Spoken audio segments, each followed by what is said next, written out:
조갑제 TV 시청자 여러분 안녕하십니까? 2025년 4월 7일 오후 4시입니다. 지난 4월 4일 헌법재판소가 윤석열 대통령에게 파면을 선고할 때 다소 좀 생소한 용어가 등장했습니다.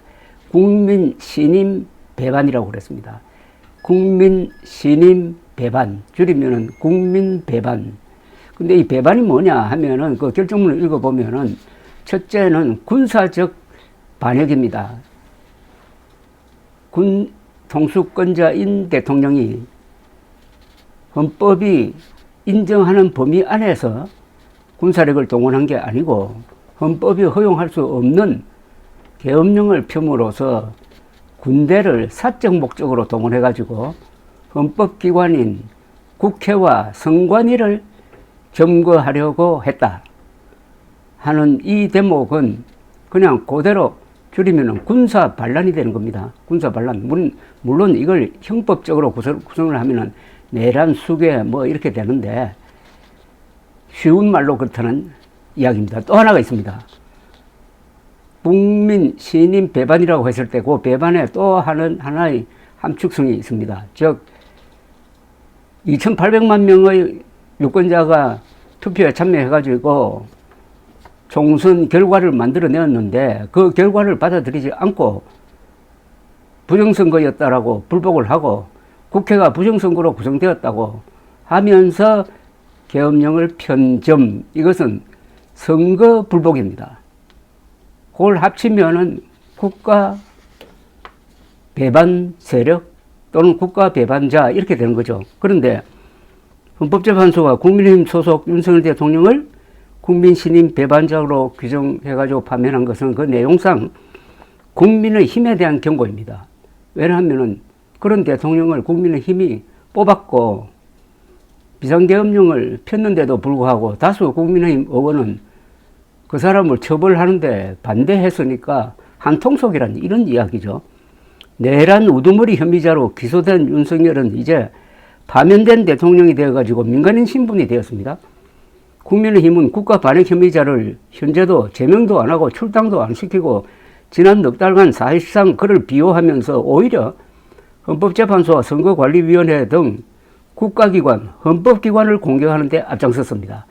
완벽한 반역 무리로서의 행동을 한 겁니다. 이게 헌법을 지켜야 되는 공당이 아니잖아요. 그리고 패거리에 뜻을 둔 무슨 붕당도 아니잖아요. 그보다 훨씬 더 위험한 국가 반역 세력화된 것 아닙니까? 윤석열을 수사한 공수처, 검찰, 경찰에 대해서도 국민의힘은 아주 적대적인 태도를 취했습니다.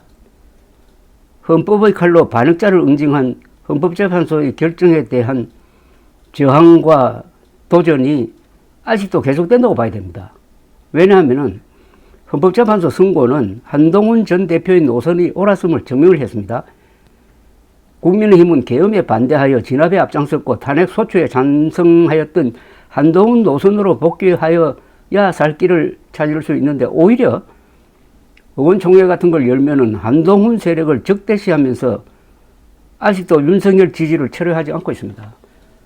우리는 국민 배반당이다라고 만천하에 공지하고 있는 것 아닙니까?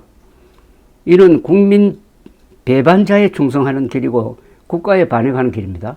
헌법재판소의 결정문을 읽어보면 국민 배반장의 배반은 군사 반란의 성격을 띠고 있는데 국민의힘은 그 군사 반란죄를 국가가 응징하는 것도 방해하고 국가적 응징기관인 헌법재판소를 위협하고 재판관들이 적법 절차를 지키는데도 불공정하다고 계속 선동하고 불복을 촉구해 왔습니다. 한편 국민의힘은 윤석열 대통령이 지난해 총선을 부정선거였다고 선동하고 국회가 부정선거로 구성되었다면서 선관위를 공격할 때도 그것이 사실이 아니라는 점을 알면서도 이런 선거 불복 행위에 사실상 동참했습니다. 그렇다면 이런 국민의힘은 민주공화국의 근간인 헌법과 선거를 부정하고 반역자를 응징하는 국가기관을 위협하고 그 수계를 따르는 집단이므로 위헌정당으로 해산하든지 자진 해산하든지 해체 모여해야 하는 것 아닙니까? 아직도 노선 수정을 하지 않는데, 그렇다면은 자당의 귀책 사유로 치러지는 이번 조기 대선, 보궐선거 형식의 조기 대선에서 후보자를 내지 않아야 하는 것 아닌가 하는 생각도 듭니다. 특히 선관위를 부정선거 집단으로 몰아붙인 세력이 그런 부정선거 조직이 관리하는 선거에 선거에 참여한다는 것 자체가 이게 모순 아닙니까? 물론 후보 지금 모순을 바꾸지 않는 상태에서 후보를 낸다고 한들 그 후보가 이재명 대표의 대통령 당선을 막을 수가 있겠습니까? 오히려 덜러리 써주는 것 아닐까요? 국민의힘은 심각하게 고민해야 됩니다. 이미 보수를 대표할 수 있는 대표성을 상실했습니다. 지금 국민의힘이 대표하는 세력은 그건 보수 세력이 아닙니다. 보수로 위장한 반국가, 반헌법 세력입니다.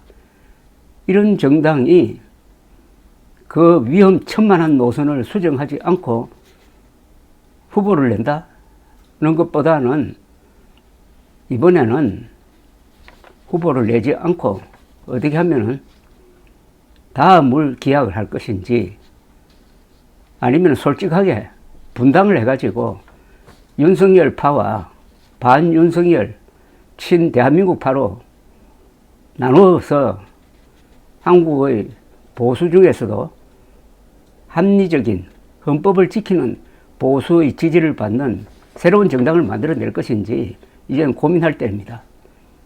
조기 대선 시계는 빨리 돌아가고 있습니다. 오는 6월 3일입니다. 6월 3일에 대통령 선거가 치러지는데 이 기간 동안에 국민의 힘이 해산할 것이냐, 해체 모여할 것이냐, 아니면 노선 투쟁을 통해서 진짜 보수 정당으로 다시 태어날 것이냐를 결정을 해야 됩니다. 민주주의 국가에서 가장 중요한 것은 선거입니다. 선거에 주권자인 유권자들은 한 표 한 표를 행사를 하는데 그게 집합 개념으로서의 주권입니다. 주권자의 결단입니다. 지금 주권자의 결단은 결코 국민의 힘을 용서하지 않는 방향으로 가고 있습니다. 국민의 힘은 해체 모일 것이냐, 분당할 것이냐, 후보를 내지 않을 것이냐, 그리고 후보를 내서 이재명의 들러리 역할을 할 것이냐, 심각하게 그러나 빨리 결단을 내려야 합니다. 감사합니다.